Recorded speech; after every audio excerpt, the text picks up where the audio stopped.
Hello everyone, welcome to my channel. Friends, आज हम पढ़ेंगे मैथ और आज के मैथ के वीडियो में हम पढ़ेंगे घातांक एवं करणी यानी पावर एवं सर्ट्स। तो पावर एवं सर्ट्स क्या होते हैं आज के वीडियो में जानेंगे। तो सबसे पहले हम घातांक और करणी के सारे रूल्स देखेंगे, क्योंकि जब हमें घातांक और करणी के सारे रूल्स पता होंगे, सारे फार्मूले पता होंगे, तभी तो हम सवाल लगा पाएंगे। बिना फार्मूले के कैसे कोई सवाल लगेगा।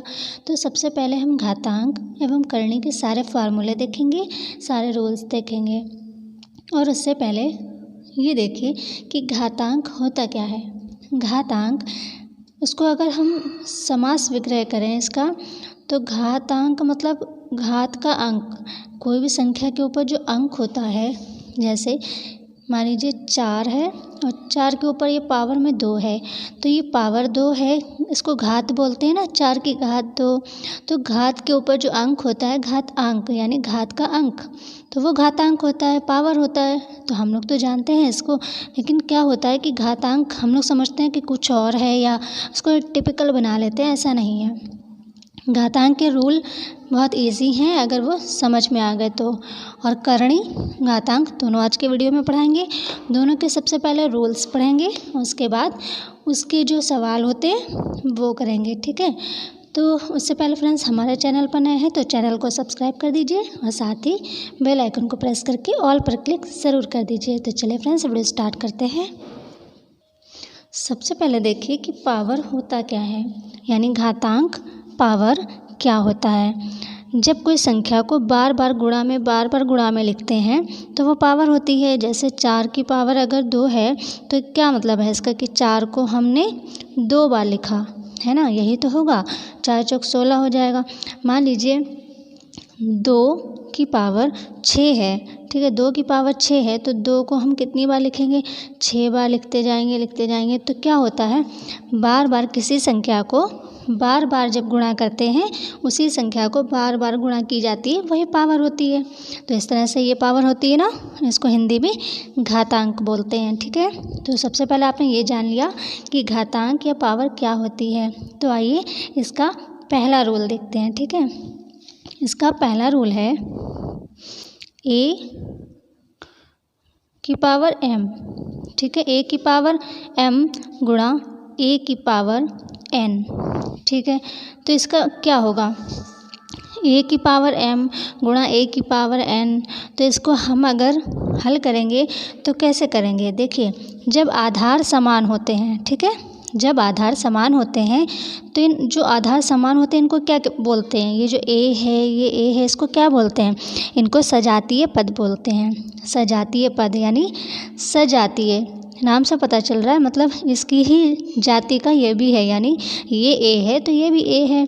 तो सजातीय पद जब आधार सेम होता है उसको सजातीय पद बोलते हैं। दूसरी चीज़, जब आधार सेम होता है तो क्या होता है कि a मान लीजिए a है तो a की जो पावर होती हैं वो जुड़ जाती हैं। a और a तो ये तो सेम है ना, तो a 2 बार थोड़ी ना लिखेंगे, क्योंकि आधार जब समान होते हैं तो एक बार ही ये चीज़ आ गई a। फिर इसमें क्या होता है, ये जो है पावर जुड़ जाती हैं, तो a की पावर m प्लस n ये हो जाएगा, ठीक है। जब आधार समान हो, ये चीज़ याद रखनी है, रूल 1 है ये, ठीक है।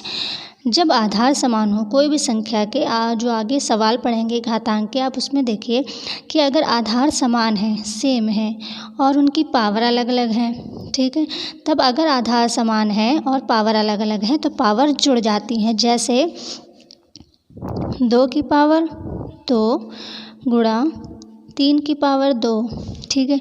तो ये यहाँ पर 2 आएगा।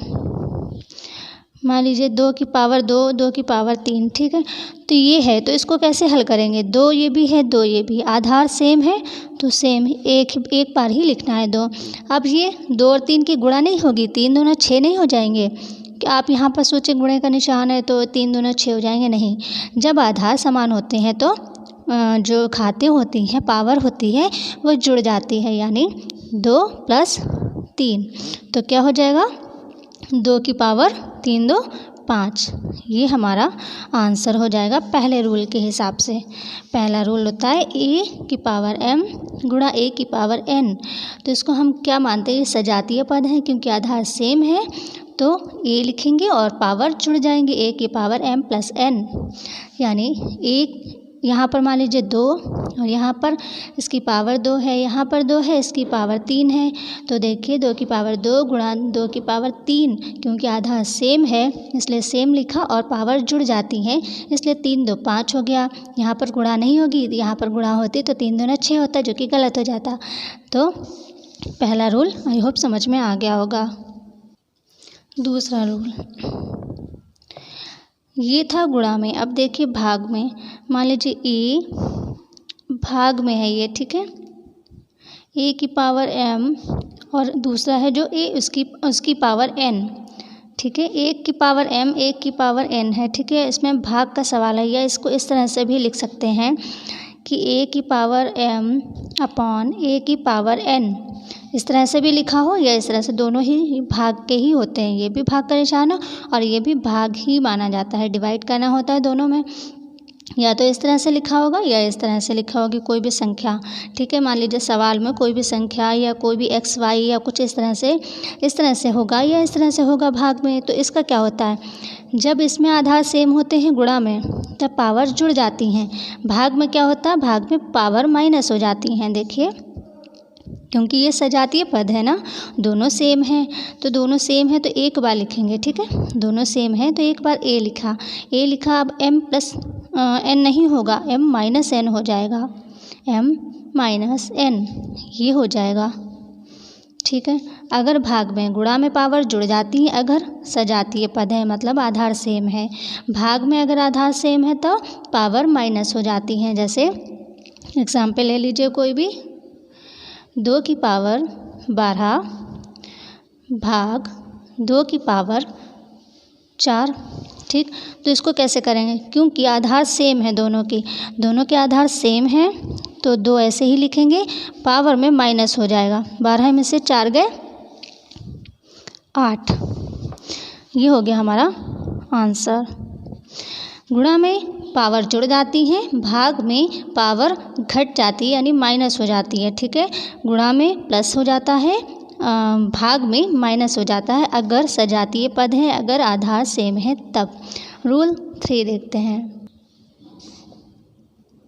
रूल 3, किसी भी संख्या की पावर अगर 0 है, ठीक है, a की पावर 0 मान लीजिए, a की पावर 0 है तो क्या होता है, इसका आंसर हमेशा 1 होता है, ठीक है।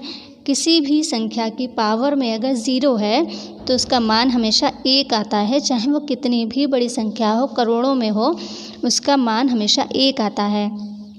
12 की पावर 0 क्या होगा इसका मान, इसको जब हल करें अगर तो उसका मान हमेशा 1 आएगा, है ना। चाहे 125 या 150 कुछ भी लिखे हो, इसकी पावर अगर 0 है तो मान हमेशा क्या आएगा, 1 ही आएगा। पावर में अगर 0 है तो उसका मान हमेशा 1 आएगा। इस सवाल को बिल्कुल हल ही नहीं करना है। कहीं पर अगर किसी भी सवाल में पावर में 0 लिखा है और उसको हल करके उसका आंसर पूछा जा रहा है तो आंसर बिल्कुल आप 1 को टिक कर दीजिए, कोई हल नहीं करना है सवाल को। अगर पावर में 0 है तो चाहे कितनी भी बड़ी संख्या हो, 1 ही आएगा आंसर, ठीक है। रूल नंबर 4 देखते हैं। रूल नंबर 4 में क्या है कि जैसे कोई भी संख्या a है मान लीजिए, ठीक है, होल पावर में इसका स्क्वायर है, ठीक है, फिर होल पावर 3 है इसकी पावर, फिर होल पावर में 4 है ना। तो इस तरह से पावर जो है वो ब्रैकेट में, होल में, ठीक है। तब क्या होता है, तब इसका रूल इस तरह से, अगर कोई सवाल है मतलब इस तरह से कि कोई भी संख्या है वो ब्रैकेट में, होल पावर में, फिर उसका स्क्वायर है वो भी होल पावर में, फिर उसका भी कुछ क्यूब या और कुछ पावर उसकी लगी हुई है वो भी इसमें ब्रैकेट में, फिर उसकी कुछ पावर है वो भी होल में है, तब आप क्या करेंगे, कुछ नहीं होता है, इस संख्या को यहाँ पर बाहर लाइए, बाकी जितनी भी संख्या है सबका गुणा हो जाएगा। तो 2 गुणा 3 2 गुणा 3 गुणा 4। मान लीजिए ये ए है तो यहाँ पर m होता, यहाँ पर n होता, यहाँ पर p q कुछ भी हो सकता था, ठीक है। तब हम उसका क्या करते, यहाँ पर कोई भी संख्या होती जो उसको यहाँ लाते और इसको गुणा हो जाती। जैसे इस तरह से मान लीजिए यहाँ पर 4 देख, यहाँ पर मान लीजिए 4 होता, ठीक है, 4 होता और फिर ऐसे 2 दिया रहता, इसको भी ब्रैकेट में 3 दिया रहता, 4 दिया रहता, इस तरह से होता। तब कुछ नहीं होता, इस 4 को यहाँ लिखते और इसको गुणा में कर देते, 2 गुणा 3 गुणा 4 और इन सबको हल कर लीजिए।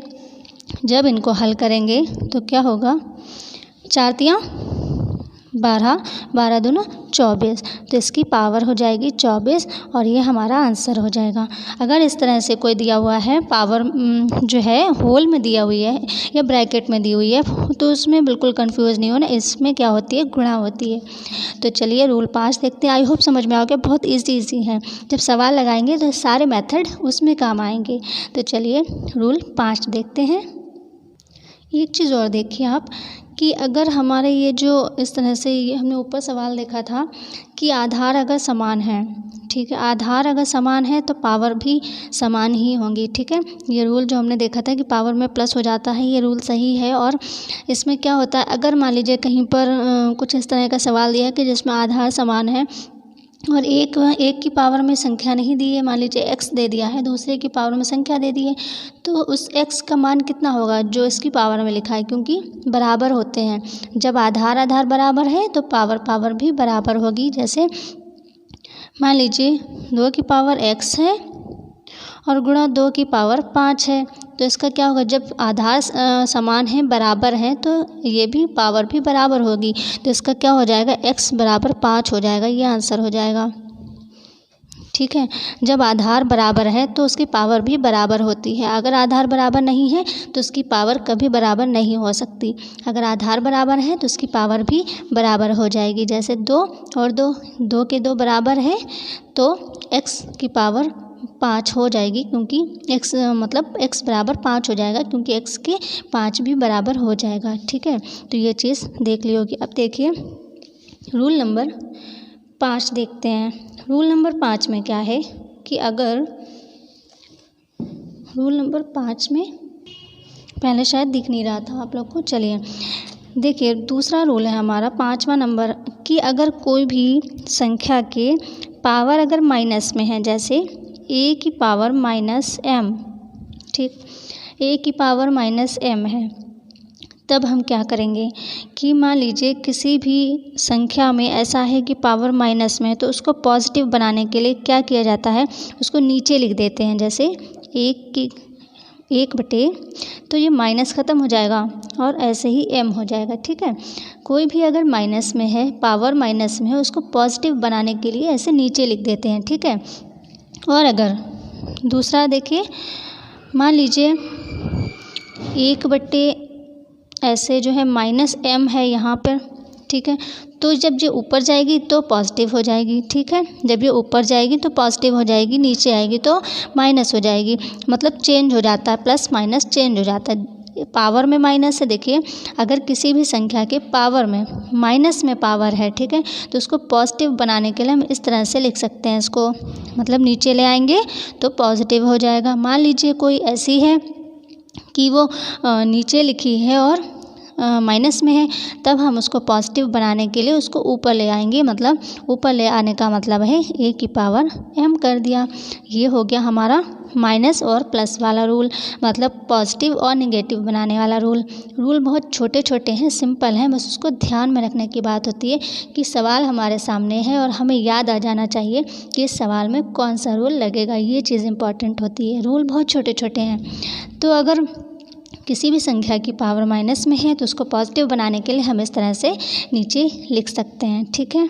ये हो गया हमारा रूल नंबर 5। तो देख भी लीजिए कैसे, इसका एग्जाम्पल देख लीजिए। मान लीजिए 2 की पावर माइनस 3, 2 की पावर माइनस 3, इसको हम पॉजिटिव कैसे बनाएंगे, तो इसको हम पॉजिटिव बनाने के लिए नीचे लिख सकते हैं 2 की पावर 3, इस तरह से लिख सकते हैं हम इसको। तो अब इसको हल कैसे करेंगे, इसको हल कैसे करेंगे, एक का एक ही लिखेंगे, 2 को हम 3 बार लिखेंगे, 2 गुणा 2 गुणा 2, ठीक है।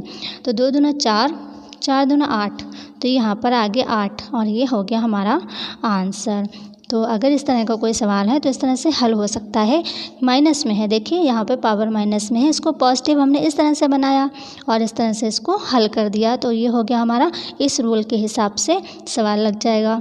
ठीक है, क्या है इसमें, कुछ भी नहीं है। चलिए रूल नंबर 6 देखते हैं। रूल नंबर कितना, 6। देखिए अभी हमने ऊपर पढ़ा है कि जब आधार समान हो और पावर अलग अलग हो तब क्या होता है, अगर आधार समान हो और पावर अलग अलग हैं तो पावर जुड़ जाती हैं। भाग में अगर इस तरह का है तो पावर माइनस हो जाती हैं, जुड़ जाती हैं, वो माइनस हो जाती हैं। जब आधार समान हो गुणा में तो पावर जुड़ जाती हैं, अगर आधार समान है भाग में तो पावर माइनस हो जाती हैं, यानी घट जाती हैं। अब देखिए अगर गुणा में मेन संख्या जो है आधार अलग अलग हैं तब क्या होगा, देखिए मान लीजिए a की पावर m और गुणा b की पावर m। ठीक है, अब यहाँ पर क्या था, ऊपर क्या था कि आधार समान थे, यहाँ पर क्या है यहाँ पर पावर समान है, यहाँ पर आधार अलग अलग हैं और पावर समान है, तब क्या होगा। देखिए क्या हम इसको इस तरह से नहीं लिख सकते, a गुणा b, ठीक है, इस तरह से m, इस तरह से नहीं लिख सकते, क्योंकि देखिए पावर समान है ना, जो चीज़ समान होती है उसको एक बार ही लिखा जाता है।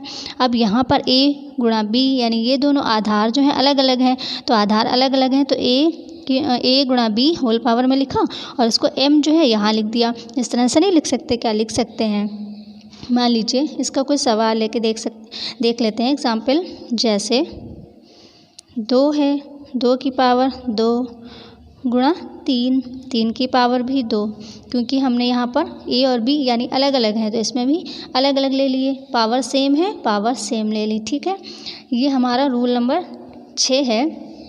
आधार अलग अलग हैं पावर सेम है तो उसको हम इस तरह से लिख सकते हैं, a गुणा b ब्रैकेट में और m यहाँ पर कर सकते हैं। तो इसको हम हल कैसे करते हैं, देखिए 2 की पावर 2 गुणा 3 की पावर 2, आधार अलग अलग हैं और ये जो है सेम है, तो हम इसको इस तरह से लिख सकते हैं 2 गुणा 3, इसको ब्रैकेट में किया, यहाँ पर 2 कर दिया, ऐसे ही तो लिखेंगे ना। फिर देखिए इसको हल कैसे करेंगे, 3 दूना 6, 3 दूना 6 हैं। अब ये क्या है, स्क्वायर यानी कि पावर है इसकी 2, तो पावर 2 है इसकी तो इसमें 2 लगा दिया, यानी 6 को हम 2 बार गुणा करेंगे, तो 6 को हम जब 2 बार गुणा करेंगे तो यहाँ पर कितना आ जाएगा, 36। तो ये हमारा आंसर हो जाएगा 36। ठीक है ना, तो कितना आंसर हो गया, 36, ये हमारा आंसर हो गया। जब आधार अलग अलग होते हैं पावर सेम होती है तो उसको हम इस तरह से कर सकते हैं, इस तरह से दर्शा सकते हैं ब्रैकेट में। ठीक, इस तरह से हम दिखा सकते हैं इसको, ये जो हमने दिखाया ये इस तरह से दिखा सकते हैं। ठीक, तो चलिए रूल नंबर 7 देखते हैं। अब हमारा स्टार्ट होगा करणी। ये हमने इतने रूल देखे घातांक के, ये सभी रूल घातांक के हैं, पावर से रिलेटेड हैं, सभी में पावर है। आप देखिए जितने भी हमने रूल देखे सब में पावर लगी हुई है, m किसी में n किसी में MNOP था ब्रैकेट में था, तो हम ये सारे रूल्स थे घातांक के। अब हम देखते हैं करणी में। करणी के रूल्स बहुत ज़्यादा नहीं होते हैं, घातांक के रूल ज़्यादा होते हैं। तो ये हमने आपको कुछ इंपॉर्टेंट्स रूल थे जो कि सवाल में अक्सर आप आते हैं वो बताए हैं। आप देखते हैं करणी के रूल। तो करणी क्या होती है, यहाँ से करणी का स्टार्ट करते हैं। चलिए रूल नंबर 1, ये हमारा क्या है, करणी। ठीक है, अब करणी कहते हैं किसको हैं, देखिए कोई भी रूट हो चाहे वो स्क्वायर रूट हो चाहे क्यूब रूट हो चाहे nth रूट हो, ठीक है, XYZ कोई सा भी रूट हो, अगर उसका मान अपूर्ण आ रहा है यानी डेसिमल में आ रहा है, दशमलव में आ रहा है, इनकम्प्लीट आ रहा है तो वो करणी है, और अगर इनकम्प्लीट नहीं आ रहा तो वो करणी नहीं है। ठीक है, जैसे मान लीजिए 2, इसका अगर हम √2 का अगर हम निकालें मान, ठीक है, तो 1 दशमलव कुछ ऐसे आएगा, कुछ यानी कि अपूर्ण आ रहा है, तो ये हमारा करणी हो गया। मान लीजिए 4, ठीक है, 4 का क्या निकलेगा, 2, तो ये तो हमारा पूरा आ गया। तो ये जब हमारा पूर्ण आ गया है, कंप्लीट आ गया है, तो ये करणी नहीं है।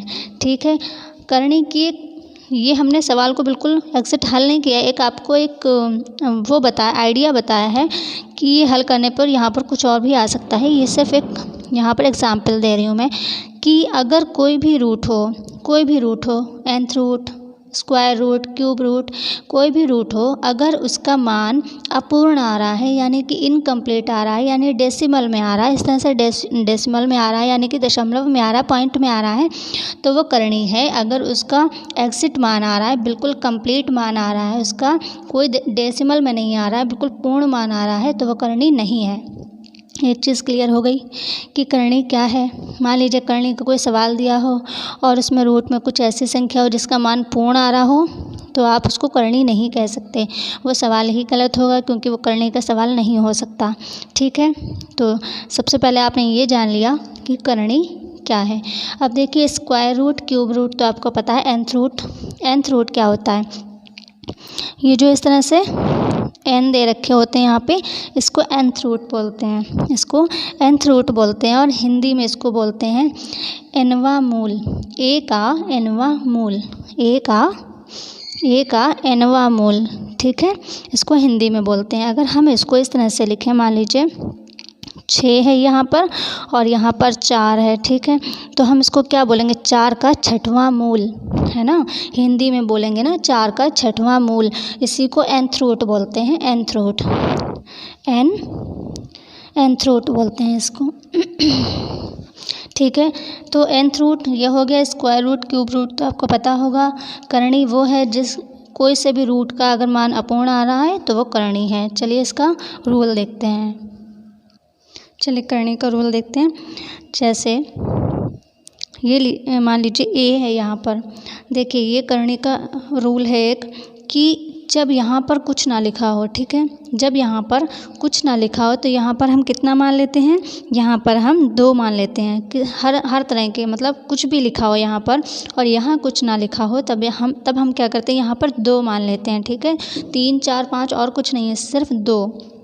अगर यहाँ कुछ नहीं लिखा है, मतलब nth रूट में यहाँ पे n होता है ना, तो अगर यहाँ पे कुछ नहीं लिखा है और यहाँ संख्या है रूट में और यहाँ पर कुछ नहीं लिखा है, तब हम यहाँ क्या करते हैं, 2 मान लेते हैं। जैसे मान लीजिए ये 3 है, ठीक है, 3 है और यहाँ कुछ नहीं लिखा है, तो हम इसको यहाँ पर कितना मान लेंगे, 2 मान लेंगे, और हम इसको इस तरह से लिख सकते हैं 3, इस तरह से 3 का पावर में हम यहाँ पर 2 लिख सकते हैं, क्योंकि हम इसको पावर में लिख सकते हैं। ठीक है, तो अगर यहाँ कुछ नहीं लिखा है तो हम यहाँ पर 2 मान सकते हैं। ठीक है, यहाँ पर 2 मान सकते हैं हम, और इसको हम फिर यहाँ पर इसको जब हम इस तरह से लिखेंगे तो ये जो है यहाँ पर पावर में लग जाता है। जैसे 1/3 की पावर में ये जो 2 यहाँ पर हमने माना है वो 2 लग जाएगा, और इसका मान यहाँ पर कितना हो जाएगा, अगर इसको हल करेंगे हम तो 3 तियाँ 9, और ये हमारा आंसर हो जाएगा। जब यहाँ कोई संख्या नहीं होती, करने के रूल्स ज़्यादा नहीं है, बस 1 या 2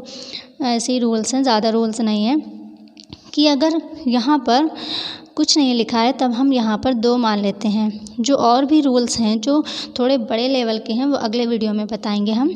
अभी हम बेसिक से स्टार्ट कर रहे हैं, बिल्कुल एकदम से आपको बड़ी चीज़ें बता देंगे तो फिर नहीं समझ में आ पाएगा, तो एकदम से बेसिक से चल रहे हैं। घातांक के भी हमने बिल्कुल बेसिक रूल बताए हैं और करने के भी बिल्कुल बेसिक से बता रहे हैं, और बेसिक सवाल भी लगवाएंगे इसके अगले वीडियो में। अभी वीडियो बहुत बड़ा हो जाएगा, अभी रूल्स देखे हैं, अगले वीडियो में इन रूल्स से ही आधारित सभी सवाल देखेंगे, और फिर उसके बाद पार्ट 2 लाएंगे घातांक और करने का। उसमें दूसरे पार्ट 2 यानी लेवल 2 की हम जो है घातांक और करने के रूल्स देखेंगे और उनके सवाल भी देखेंगे।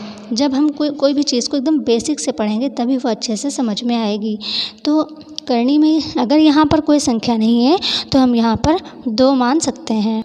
दूसरी बात आपने क्या जानी कि मान लीजिए अगर यहाँ पर n है और a है तो हम इसको किस तरह से लिख सकते हैं, हम इसको इस तरह से लिख सकते हैं a की पावर n, जैसे कि अभी मैंने यहाँ पे बताया। ठीक है, यहाँ पर अगर कुछ नहीं है तो हम यहाँ पर 2 मान सकते हैं। ठीक है, 2 मान सकते हैं और हम इसको इस तरह से लिख सकते हैं। तो आपने ये देखा ना कि अगर इस तरह से रूट है और यहाँ पर n है तो हम इसको किस तरह से लिख सकते हैं, हम इसको इस तरह से पावर में बटे में लिख सकते हैं। इसको a के ऊपर जो है पावर में n को लिख सकते हैं। इस तरह से हम इसको लिख सकते हैं सवाल को हल करने के लिए, सवाल को आसान बनाने के लिए, उसको तोड़ने के लिए। मान लीजिए कोई बहुत बड़ा सवाल है उसको छोटा करने के लिए, उसको तोड़ने के लिए, क्योंकि सवाल तो इसी तरह से लगता है ना, कोई भी सवाल है तो हल करते चले जाओ, नीचे उसके छोटे छोटे पार्ट होते चले आते हैं, तो हम उसको तोड़ दें तो सवाल जल्दी लग जाता है। तो अगर हम इसको n को a के पावर के रूप में लिख सकते हैं, इस तरह से हम इसको लिख सकते हैं। अगर इस तरह का है तो हम इसको इस तरह से लिखकर बहुत आसानी से हल कर सकते हैं। मान लीजिए यहाँ पर 3 है, यहाँ पर 2 है, तो 3 को 2 बार गुणा करेंगे, 3 3 9 आ जाएगा, इसका आंसर 9 आ जाएगा, तो बहुत जल्दी हल हो जाएगा। इसको हल करने में थोड़ी प्रॉब्लम आपको हो सकती है या नहीं पता है आपको इसका रूल, तो आप इसको इस तरह से लिखकर बहुत आसानी से हल कर सकते हैं, जैसे कि ये किया था। तो आज की वीडियो में बस इतना ही। वीडियो बहुत बड़ा हो जाएगा अगर आज ही हम सवाल सारे लेंगे, क्योंकि 1-2 सवाल में तो समझ में नहीं आएगा। जितने भी रूल्स बताएं हर रूल्स का कम से कम 1 या 2 सवाल तो आपको देखने होंगे, तभी समझ में आएगा। तो इन सभी रूल्स पर आधारित सवाल अगले वीडियो में जल्दी ही लेकर आएंगे। तब तक के लिए take care and bye bye.